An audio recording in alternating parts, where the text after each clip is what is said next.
Good day and welcome to Norvell University. Today we're going to be doing some gun cleaning and maintenance, coming to you from our headquarters of our customer service and repair department here in Lebanon, Tennessee. Today we're going to go over what to expect when you receive your gun back and how to continue to care and provide maintenance for your equipment so it's not breaking down, because right now it is the busy season and we want to make sure that your equipment is up and running and up to spec and par so every one of your customers gets the perfect spray tan. So come on over and let's dissect two particular guns that we have that I know a lot of you are very familiar with. On my left, your right, is the M1000 gun. And in this beautiful box here, you guessed it, is our Z3000. And when you get the Z3000, when you purchase it new or receive it back, sometimes you will receive a nice bag of spare parts. This comes when you buy it brand new. And I'll go through what those parts are. And then the all-important gun lube.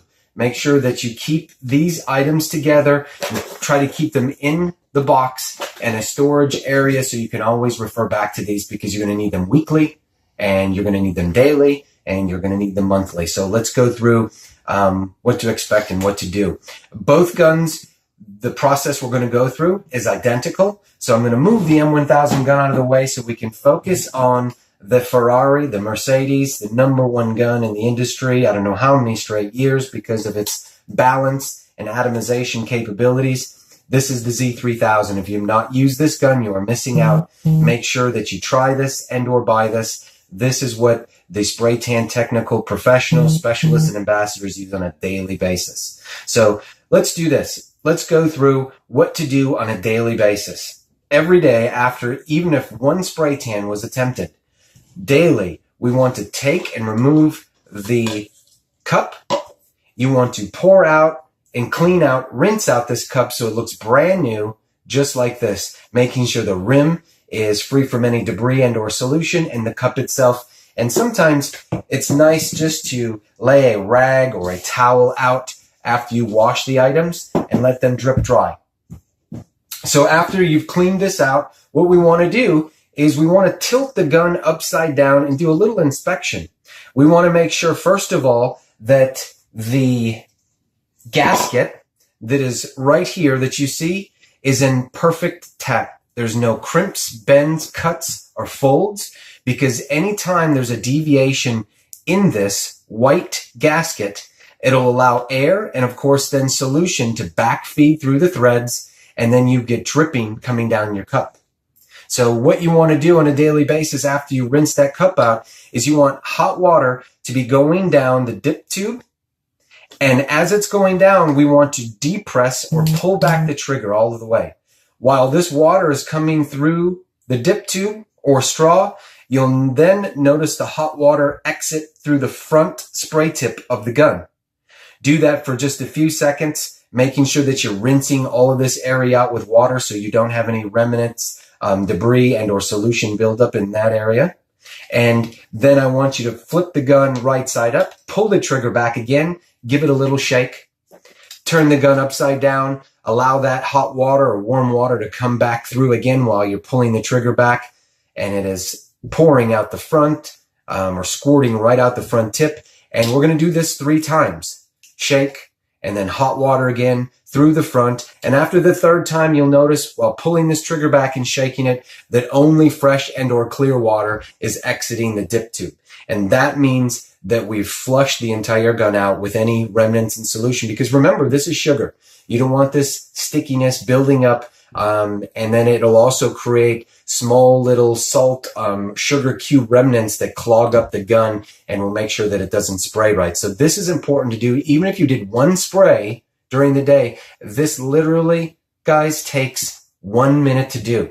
And this right here is 99% of the problem when we receive equipment in. If it's leaking or not spraying effectively, it's because this was not done on a daily basis. So that's your 1 day. So what I want to address is if you do have leaking that is coming down the cup, you check this gasket. Also, this is the duck-billed valve. You want to give that a little bit of a squeeze every once in a while. Make sure you wash that off, because this helps with the pressure and it allows that solution to travel up and through. So make sure this is clean as well. If there is deviation, in this white gasket. You do have a replacement that came with it. If you're out, you can purchase those as replacements as well. I think they're anywhere from $4 to $8 for that gasket. If this gasket is intact and you're still having leaking coming down the cup, what happens is sometimes when we put the cup back in as technicians, we put it in way too tight. We have a tendency to tighten it like a pickle jar. Once this is tight, just give it a little bit more. Because if we depress and we screw this too far on, we're depressing this gasket so it's not creating a seal. So if you need to replace that, and the last course of action, if you have it just pouring down the outside of the cup, is take a little bit of the gun lube and go over the rim of this cup. It may not seem like a lot, but just like you were putting lipstick and or chapstick on your lips, you want a little bit there. It's going to create a better seal on the threads as you screw this back on. And that, ladies and gentlemen, will help with any leaks you have coming down the cup. But make sure you do that cleaning regimen on a daily basis. So now let's go to what we need to achieve weekly cleaning. Every week, take it on Sundays or Mondays, make sure that we do the following. First of all, the carriage bolt on the very back of the gun, as I unthread this, you're going to notice that there's lube on it. This must maintain and continue to be put on the threading because the threading is metal and the housing in which you're threading it into is metal as well. This gun heats up, and if you do not have that lube on there to take it on and off, we have found guns that maybe are a year or two old that you cannot get this bolt off because it's seized in the metal. So every time you do this, make sure that you just put a little bit of lube on that thread, and it makes it so easy to get it on and off. Make sure you don't lose your spring. There's a small little spot that you can place it right in that carriage bolt. And to access the needle, just pull the trigger back. That'll pop out, and voila, the needle comes out. Be sure to be careful with this needle. We don't want to dent it, ding it, or fracture the tip of this needle because this is a very precise tool. This allows the solution to stop and start. When you pull the trigger, it's retracting this needle so the solution comes out. And when you let go of the trigger, it is actually closing the front so no solution can come off. So very important. Now, we want to wash and clean this to make sure that there is no solution on it, which we've already done with this particular needle. But then again, we're taking the gun lube, and I want to show you how much we need to put on it. If I can open this. I've already done it, but you don't need a ton of it. You just, again, put a nice coating on, and you want to go to this chunky part, this thicker part on the needle, which is the stopper. It stops within that trigger. So in and out as it retracts. But we just want to put that much on. And then before we put it back in, I always suggest to have hot water run down through the channel and chamber where that needle is housed. Making sure also that this bolt is a little bit loose. So the wrench that you receive, what you want to take and do is using the correct side of that wrench, you want to go ahead and loosen this. And I know everyone thinks they need to tighten it. You want to go ahead and loosen that. And as you loosen that, there's a packing washer, a set of 4 of them on the other side of this. Those little washers you have replacements in here for, but that washer goes around this needle and it allows it to free flow back and forth without solution coming down the trigger. If at any point you have solution coming out of this and down the trigger, again, you need to loosen this, clean this channel, and clean and lube your needle. Loosen this bolt. Now, after we do that, we're going to gently put the needle back into the gun, putting in the spring, and then, of course, grabbing that carriage bolt and simply putting it in and gently screw. If it does not screw nicely, it means you're cross-threading, and take it back out and try again. Do not cross-thread because that will be a detriment to this very expensive tool. Now, what we want to do is screw this all the way back in. When this is tight, you're going to notice the trigger cannot depress. And you'll also notice that you should have a marking at 12 o'clock. If you have no marking on this bolt, make sure that you take a Sharpie yourself and create, because this is how to help us find our default after the cleaning. To find our default, we tighten this bolt all the way. Look for 12 o'clock. If your mark is at 1 o'clock or 3 o'clock, that is fine as well. But to get back to default, we're going to loosen this one full revolution back to 12 o'clock. Now, some folks like to adjust this, but the more loose that this bolt is, the more solution will come out the gun. And at Norvell University, we always train you that it's less solution, more air. So the more you loosen this bolt, the more solution is going to come out the front of your gun. So if you like 2 turns or 1.5 turns, that's fine. But 1 full turn will bring us back to 12 o'clock. And you'll notice the trigger only comes back that far. That's our default. And at this point, we've already loosened this bolt. We're going to go ahead and tighten it just a little bit. We're going to tighten it. And right there, that's all you need. When you feel it tightened, just a little bit more, and that's good. Again, we have a tendency to want to over-tighten and get them snug. If we over-tighten this particular bolt, what it's going to cause is these 4 packing washers, instead of being circular, it's going to squeeze them so they're oblong. And as this needle retracts and goes back, it's going to feed air back through and solution, and it will continue to come down your trigger. So you can see how important it is to set this properly. Do not over-tighten things from the cup to the bolts. Do not over-tighten. All right. So that is our weekly goal. So we have our daily cleaning. We have our weekly cleaning. And this is the monthly cleaning we're heading to next. And this scares a lot of people. And you should not be scared with taking this apart. And we're going to show you in the video. Again, you see on the threading, what do you notice? Lube. We want to make sure after we clean this, that we put in the proper amount of lube on there.